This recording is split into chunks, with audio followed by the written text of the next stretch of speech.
नमस्कार, news on India में आपका स्वागत है। आपके साथ मैं धर्मराज सिंह। प्रधानमंत्री नरेंद्र मोदी ने उत्तराखंड को आज एक बड़ी सौगात दी है। प्रधानमंत्री ने 18,000 करोड़ की योजनाओं का शिलान्यास और लोकार्पण किया।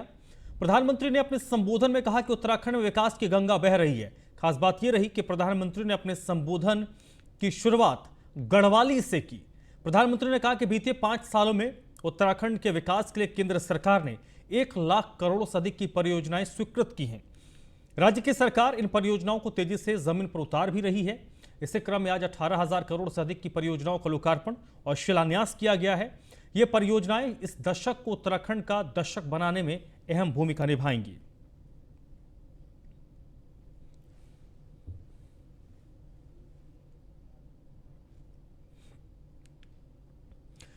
और ये 4 तस्वीरें इस वक्त आपको दिखा रहे हैं प्रधानमंत्री नरेंद्र मोदी के उत्तराखंड दौरे की। प्रधानमंत्री नरेंद्र मोदी आज उत्तराखंड में थे तो प्रधानमंत्री को सम्मानित किया गया। प्रधानमंत्री ने इस दौरान वहां मौजूद जनसभा को संबोधित किया। बड़ी बात यह है कि आज अपने भाषण की शुरुआत प्रधानमंत्री मोदी ने गढ़वाली से की है।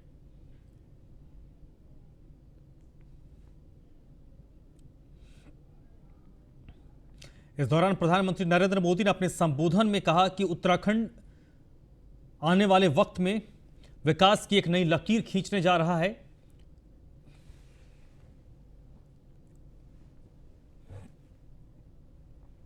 प्रधानमंत्री नरेंद्र मोदी उत्तराखंड में थे तो उत्तराखंड को आज कई सारी सौगातें मिली हैं।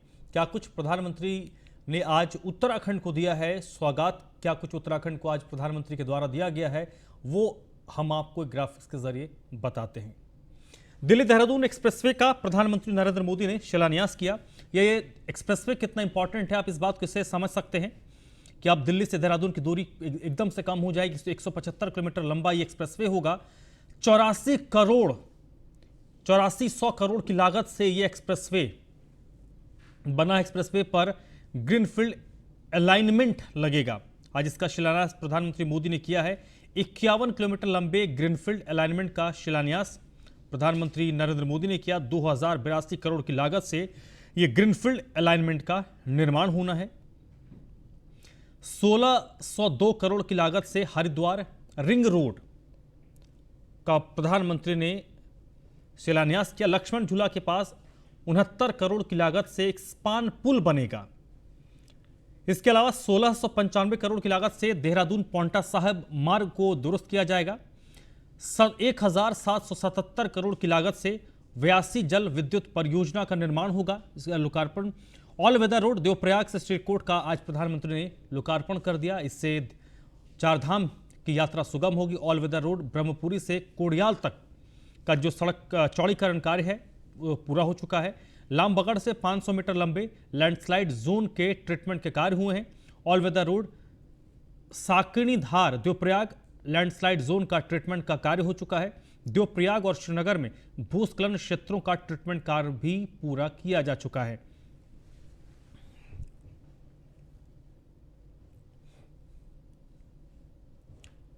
तो प्रधानमंत्री नरेंद्र मोदी उत्तराखंड के दौरे पर थे, जनसभा को संबोधित किया। देवभूमि में प्रधानमंत्री मोदी की बड़ी बड़ी बातें क्या रही हैं वो इस वक्त आपको बताते हैं। प्रधानमंत्री ने कहा कि उत्तराखंड का विकास केंद्र सरकार की प्राथमिकता है, यानी हमारी प्राथमिकता है। इसका मतलब उत्तराखंड का विकास हो, यह सेंट्रल के प्राथमिक सूची में है। हमारे लिए उत्तराखंड तप और तपस्या का मार्ग है। ऐसा कोई लक्ष्य नहीं जो उत्तराखंड हासिल नहीं कर सकता। उन्होंने कहा हम आपके आश्रित नहीं आत्मनिर्भर बनाना चाहते हैं। कांग्रेस ने 7 साल में 600 करोड़ खर्च किए हैं। हमने 12,000 करोड़ के नेशनल हाईवे ही बनवा दिए हैं। उत्तराखंड का पानी और जवानी उत्तराखंड के काम ही आनी है। दिल्ली देहरादून एक्सप्रेसवे एक विकास का मॉडल है और ये इसका प्रमाण होगा। एशिया का सबसे बड़ा एलिवेटेड वाइल्ड लाइफ कॉरिडोर भी बनेगा। ऑल वेदर रोड परियोजना जो है, इससे जो चारधाम की यात्रा है वो काफी आसान हो गई है। उत्तराखंड पूरी देश की आस्था ही नहीं बल्कि कर्म और कठोरता की भूमि है। इसलिए इस क्षेत्र का विकास, यहां को भव्य स्वरूप देना। और आपको सीधे ले चलते हैं राजस्थान, जहां पर तनोट माता के मंदिर इस वक्त पहुंचे हैं देश के गृह मंत्री अमित शाह। तनोट माता का मंदिर काफी राजस्थान के जैसलमेर में पड़ता है। जैसलमेर भारत पाकिस्तान के इसका सरहदी जिला है और ये तस्वीरें इस वक्त आपको दिखा रहे, देखिए देश के गृह मंत्री अमित शाह इस वक्त देश की सरहदी जिले जैसलमेर में माता तनोट के मंदिर में इस वक्त पूजा अर्चना कर रहे हैं।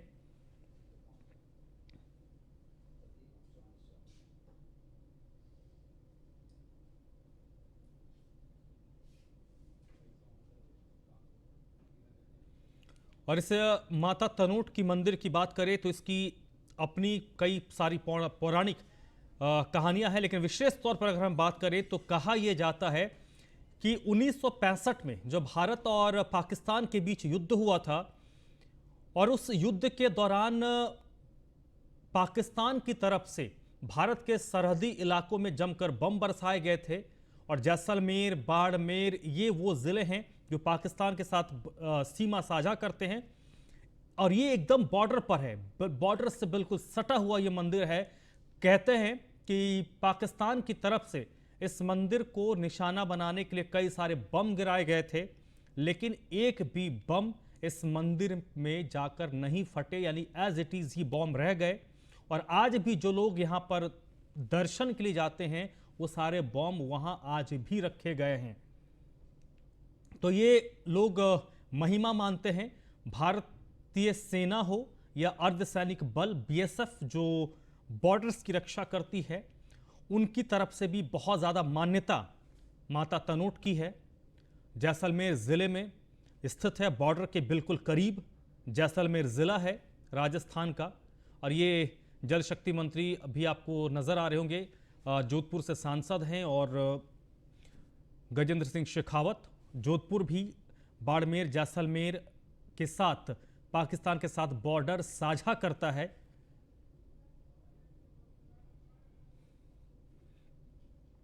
गृह मंत्री अमित शाह, जोधपुर के सांसद और देश के जल शक्ति मंत्री गजेंद्र सिंह शेखावत।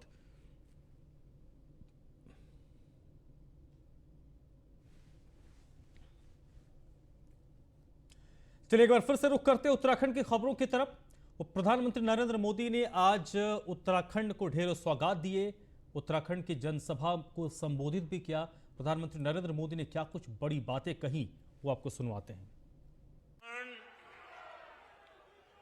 पूरी देश की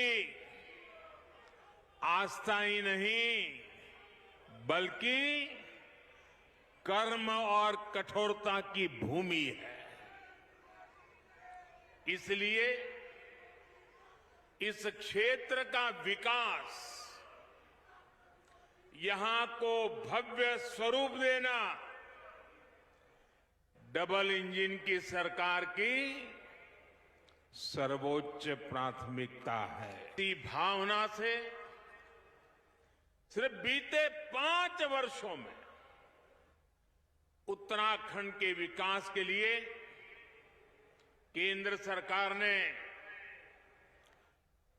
1 लाख करोड़ रुपए से अधिक 1 लाख करोड़ रुपए से अधिक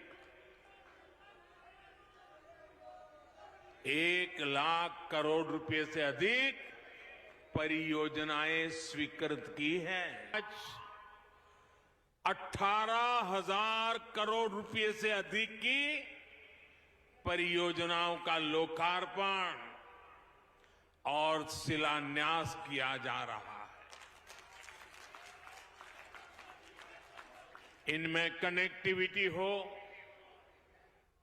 स्वास्थ्य हो, संस्कृति हो, तीर्थाटन हो, बिजली हो, बच्चों के लिए विशेष तौर पर बना चाइल्ड फ्रेंडली सिटी प्रोजेक्ट्स हो, करीब करीब हर सेक्टर से जुड़े प्रोजेक्ट इसमें शामिल है।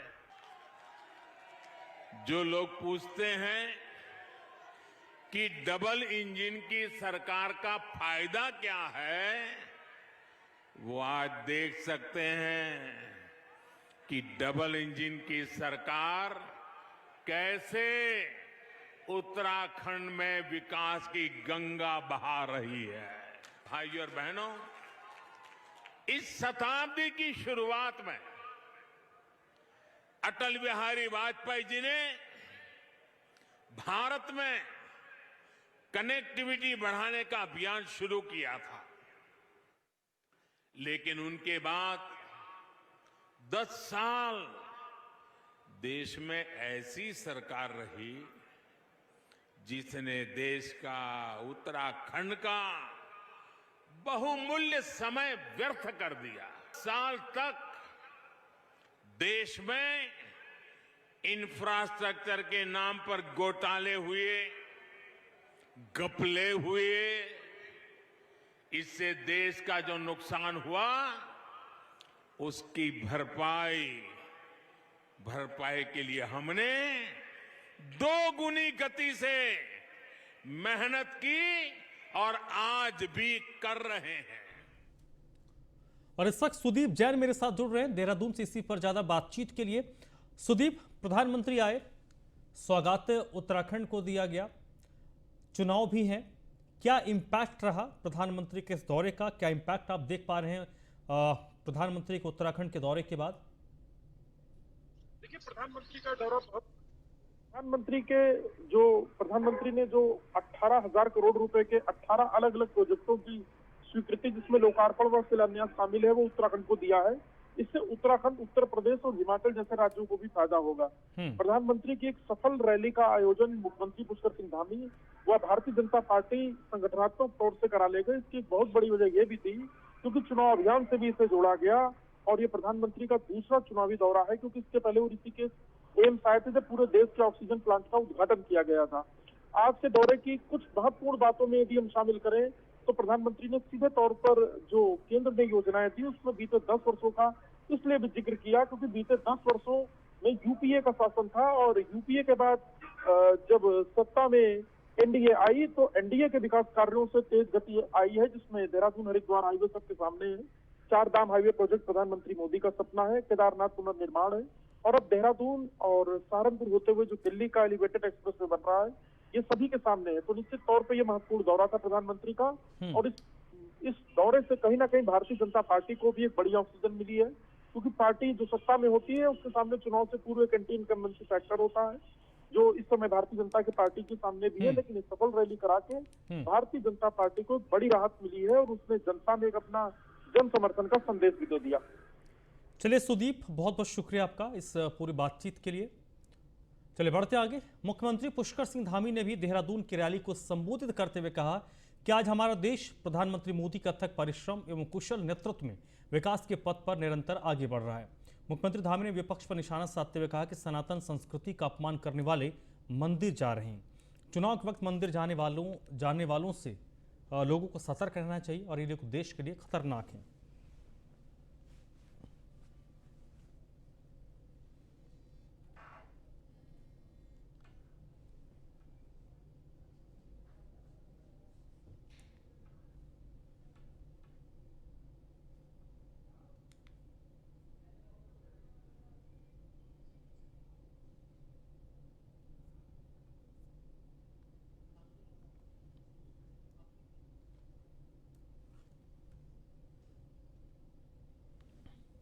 और चलिए मुख्यमंत्री पुष्कर सिंह धामी की बड़ी बड़ी बातें क्या रही, उन्होंने कहा कि सनातन संस्कृति का अपमान करने वाले आज मंदिर जा रहे हैं।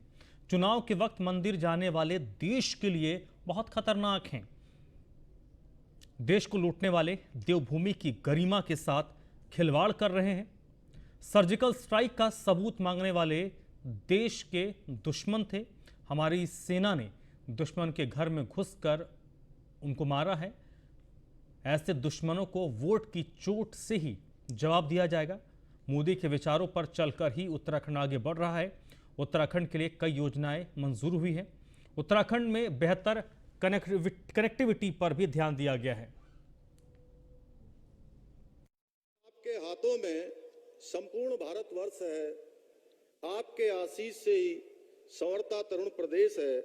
आपके आह्वान पर करोड़ों जन चल पड़े, स्वयं पर विश्वास दृढ़ कर विकास रथ पर बढ़ चले। आपके अनुराग पर पर्वत जनों को नाज है, आगमन से आपके पुलकित पर्वत राज है।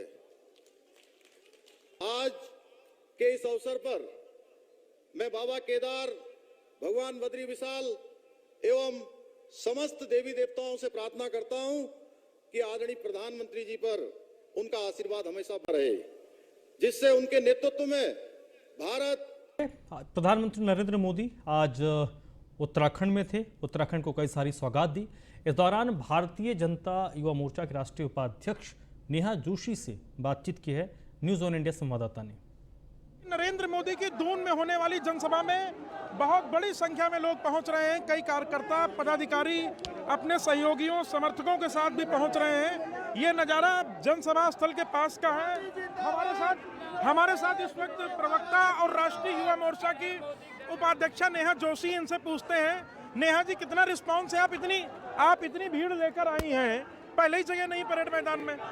देखिए, मोदी जी एक ऐसे नेता हैं जिनकी फैन फॉलोइंग पूरे देश में तो है ही, लेकिन उत्तराखंड में, क्योंकि वो राष्ट्र की बात करते हैं, वो पहाड़ की भी बात करते हैं। उन्होंने कहा है कि अगला दशक उत्तराखंड का होने वाला है। तो आज ये जो आप भारी जनसमूह यहाँ देख रहे हैं, मैं मोदी जी को धन्यवाद देने के लिए आया है। तो क्या आपको लगता है कि जो जनसमूह उमड़ रहा है ये वोट के रूप में भी कन्वर्ट होगा चुनाव में? मुझे लगता नहीं है, मुझे पूर्ण रूप से विश्वास है कि अब की बार 60 पार का जो हमारे नेताओं ने नारा दिया है, आज आप देखेंगे कि उस नारे की सफलता और उस नारा कितना सार्थक होता है, आज की इस जनसभा से ही पता चल जाएगा। तो ये नेहा जोशी हैं जिनका कहना है कि आज की जो रैली है ये बता देगी सार्थकता कितनी होगी और 60 पार का नारा सफल होगा। ये भीड़ बताने के लिए काफी है कि कितनी मेहनत की है भारतीय जनता पार्टी के संगठन ने। कैमरामैन अनूप भट्ट के साथ Sudeep Jain, news one India. Dehradun के परेड ग्राउंड में हुई प्रधानमंत्री मोदी की रैली को कांग्रेस ने फ्लॉप बताया है। कांग्रेस का कहना है कि उत्तराखंड के लिए यह दौरा बिल्कुल से ही निराशाजनक रहा। महिला सुरक्षा जैसे मुद्दों पर पीएम ने एक शब्द भी नहीं कहा। बीजेपी ने 1 लाख से ज्यादा लोगों को जुटाने का दावा किया था, जो पार्टी पूरा नहीं कर पाई, और महज 20,000 लोगों की भीड़ भी मुश्किल से जुट पाई। और हर बार की तरह प्रधानमंत्री का यह दौरा हवा ही रहा।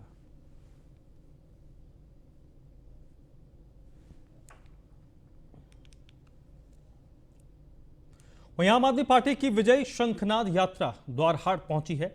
आम आदमी पार्टी के प्रदेश प्रभारी दिनेश मोहनिया का द्वारहाट पहुंचने पर भव्य स्वागत किया गया। दिनेश मोहनिया ने विशाल जनसभा को संबोधित किया। दिनेश मोहनिया ने कहा कि 5 साल खराब करने वाले नेता को सजा मिलनी चाहिए।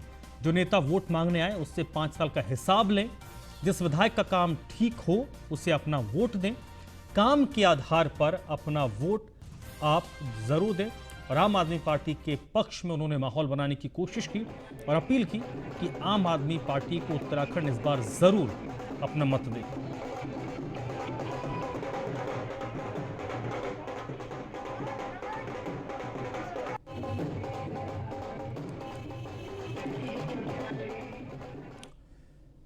अगली खबर देहरादून से है। प्रीतम सिंह मुख्यमंत्री आवास पर धरना देंगे। रविवार को प्रीतम सिंह ने मुख्यमंत्री आवास के बाहर धरने पर बैठेंगे। यशपाल आर्य के काफिले पर हमले का आरोप है। यशपाल आर्य जो पहले भारतीय जनता पार्टी के मंत्री होते थे, लेकिन कुछ दिनों पहले अपने बेटे के साथ यशपाल आर्य ने दोबारा घर वापसी की थी। यानी पहले भी कांग्रेस में थे, फिर बीजेपी में आए, बाद में फिर से वो कांग्रेस में शामिल हो गए। बाजपुर में पूर्व मंत्री यशपाल आर्य के काफिले पर हमला हुआ था और जो नेता प्रतिपक्ष हैं प्रीतम सिंह, उन्होंने इस हमले का विरोध किया है। बाजपुर में जो हमला किया गया था उससे कांग्रेस नाराज है और प्रीतम सिंह ने ऐलान किया कि रविवार सुबह 11 बजे सीएम आवास पर यशपाल आर्य पर हुए हमले के विरोध में धरना दिया जाएगा।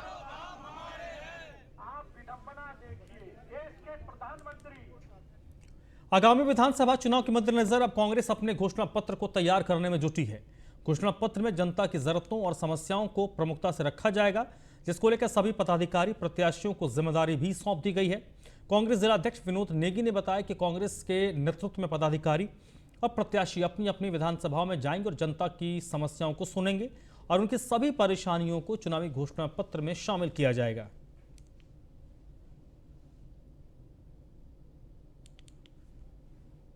नेतृत्व के द्वारा उनके आह्वान पर हम लोगों को जो आदेश किए गए हैं कि आज 2 दिसंबर को एक घोषणा पत्र जो हमारी कांग्रेस पार्टी का जारी होना है, जिसे प्रतिज्ञा पत्र भी कह सकते हैं हम लोग, तो वो उसके बारे में हम लोगों को जो जानकारी जुटानी है, उसके संबंध में हमसे पूछा गया है कि जो है जितने भी हमारे जो वरिष्ठ नेतागण होंगे, जो संभावित प्रत्याशी होंगे, वो गांव-गांव में जाकर जनता के बीच जाकर जनता से जो मूलभूत समस्याएं जनता की हैं उनके बारे में उनसे डिस्कशन कर उन समस्याओं को मतलब जनता के बीच से चुनकर लाएं और उनको हम अपने जो घोषणा पत्र हैं उसमें शामिल करें।